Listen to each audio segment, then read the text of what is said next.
There's a feeling we as humans know all too well. It's the feeling of when you get promised something and the delivery of said promise is so insanely subpar that you end up questioning everything you heard about said promise.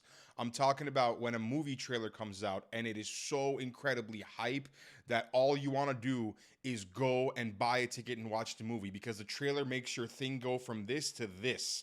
All you want to do is buy that ticket, get in line, go and sit in the middle row in the movie theater and watch that movie. But then after you see it, you realize the greatest thing about it was the trailer itself. And a similar thing happened earlier today when Dylan Dennis fought Logan Paul for this boxing match, which the build-up for this was absolutely bonkers. Dylan Dennis sold this fight by constantly posting photos of Logan Paul's fiance with other men. There was tremendous attention behind it. Dylan Dennis went from having about 300,000 Twitter followers to over 1 million in the span of a month and a half. He essentially got a lot of notoriety and clout because of this, and he talked so much trash. He disgraced this man's family. You would have thought he's going to walk into that arena, into the fight, with his sleeves rolled up, ready to go and defend his words.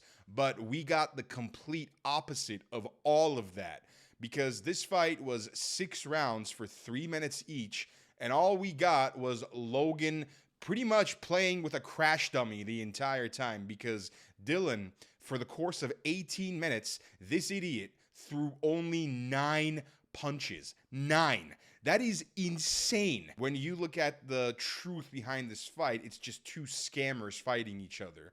I don't like either one of them, although I was hoping Logan wins because I just hate Dylan Dennis with a passion. I think this idiot has the perfect face for radio. When the fight finally happened, all he was doing was running away. He was still talking in the fight too. He was telling Logan, oh, you're a bitch, I'm gonna beat you. He even at one point told him, if it was jiu-jitsu, I'd beat you. This guy was never serious about fighting. He was never gonna actually come in there. And Logan literally, to his credit, even though he's a scammer, he dismantled Dylan Dennis. He was pushing forward the whole time. He was trying to get a finish, and he was doing everything he needed to do. Because he's not a knockout artist, he couldn't knock Dylan out. And of course, some of now Dylan's most loyal fanboys, I'm talking about the idiots who would sell their own mother for a grape because they have no morals of their own. They are defending Dylan Dennis by saying, oh, because Logan couldn't knock out Dylan Dennis, that's how weak he is. They are just trying to come up with excuses of how to hate on this situation. They're trying to defend Dylan in any way possible while shitting on Logan because somehow that makes it okay. That makes it worthy. If you shit on the other guy, it automatically somehow raises the status of the other man in question in this instance, which could not be further from the truth. And of course, the fight's ending. When I was watching this fight, I at first thought Dylan Dennis was, of course, playing around. I was thinking there is no way he's gonna just stand here and get punched the entirety of the fight, but I was wrong because that's exactly what he did. He just stood there like an idiot and took every punch, and somehow him not getting knocked out was the moral victory for him. Then later, Conor McGregor, who is Dylan Dennis' training partner and friend, tweeted this out, saying he was impressed by Dylan Dennis, and Dylan Dennis reposted the story onto his Instagram. He's already been active on Twitter now. He is back to promoting whatever the hell he's been doing, but one thing is for certain, he is probably never going to fight professionally again because I doubt there is any promoter on the planet who wants to associate themselves with a very unprofessional fighter like Dylan Dennis. At the end of the fight, Dylan knew it was over. He lost every round, and it wasn't even close. During the middle of the fight, he at one point tried to double leg Logan just to kind of get that image of him shooting a double leg, but he wasn't satisfied with that. So at the end of the fight, he tried to lock Logan Paul in a guillotine choke, which he tried to put Logan Paul's head right here and squeeze. But of course, when you got boxing gloves on, that's very hard to do, and the guy is really, really sweaty, so his grip slips right off. Now, Dylan Dylan Dennis is a multiple-time jiu-jitsu world champion, so he knows how to grapple, but you can't grapple in a boxing match. It's against the rules. It's against what he signed up for. But an embarrassment is a massive, massive understatement. Dylan Dennis couldn't even finish the fight. He got disqualified because he tried to upkick Logan Paul and then go for the guillotine. Logan wasn't having any of it. He won that fight fair and square, 100%. I'm not a big fan of either guy, but I think it was absolutely abysmal what happened. It was so embarrassing, I think, for the sport of boxing, for just fighting in general. And I've been a huge, huge fight fan for a long time, since UFC 194. That was at the end of 2015.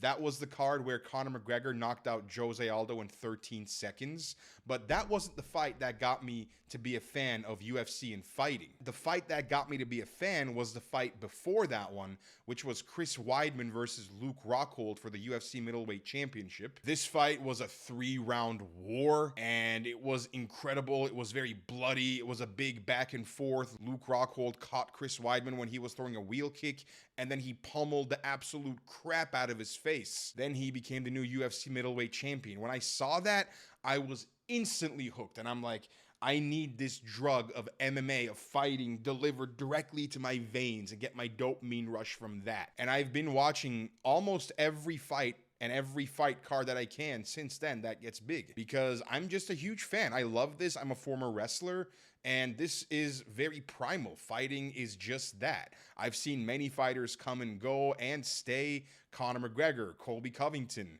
Damian Maia, Logan Paul. I've seen the rise of influencer boxing since its inception. I remember when KSI and Logan Paul had their first fight and they sold their pay-per-views for $10 a buy. They've come a long way since then, and good for them, but Dylan Dennis does not belong here, which is crazy because Dylan is supposed to be the MMA fighter here. But today, the YouTuber was the real fighter, and the MMA fighter, embarrassment Dylan Dennis, is now just a stupid keyboard warrior. And there is absolutely no excuse for only 9 punches thrown in 18 minutes. That is absolutely crazy. He literally threw 1 punch every 2 minutes. That is absolutely insane, unacceptable, and so unprofessional, especially after you talk all that trash. I sincerely hope Dylan Dennis gets buried into irrelevancy and that we just stop talking about him altogether, because it's clear this guy is not a fighter. All he wants to do is just talk and get paid. It's embarrassing because people paid $60 to see this pay-per-view, and they were expecting a fight of some kind, but Dylan Dennis wasn't there for that. He was just there to be stupid and play games. This guy needs to be erased from fighting. We got to stop talking about this guy, and I hope from now on we at least care about fighters and actually fighting instead of just talking. A perfect example of how somebody pulled this off is Colby Covington. This man was on the verge of getting cut by the UFC, and then he literally called all of Brazil a dump. He started to troll other fighters. He started to call female fighters fat, and he didn't care. But when he stepped into the octagon to fight, the guy was leaving it all out there. He was delivering incredible performances, incredible cardio, and just banger after banger. And he still hasn't had a bad fight since then, which is insane. And I think that's what Dylan Dennis was kind of wanting to do, except Dylan Dennis can't fight. As a fight fan, there is nothing better than being a UFC fan, because UFC is truly the best fighting company on the market, because they deliver the most entertaining fight product out of anybody else. Influencer boxing definitely took a huge hit tonight, especially with KSI and Tommy Fury's fight going the way it did, ending in the robbery of Tommy Fury winning when KSI clearly won the fight, even though the fight really, really sucked. It's just a really, really bad night for influencer boxing and boxing in general. And I hope from now on, whenever these fights do happen, we see better fights and better everything, better production, better reffing, better fighting. Just put more effort into the damn thing so we actually, as the viewers and the consumers, we are actually satisfied with what we see and not this garbage we saw today. So yeah, just wanted to get that off my chest. That's it for today. I'll see you next time.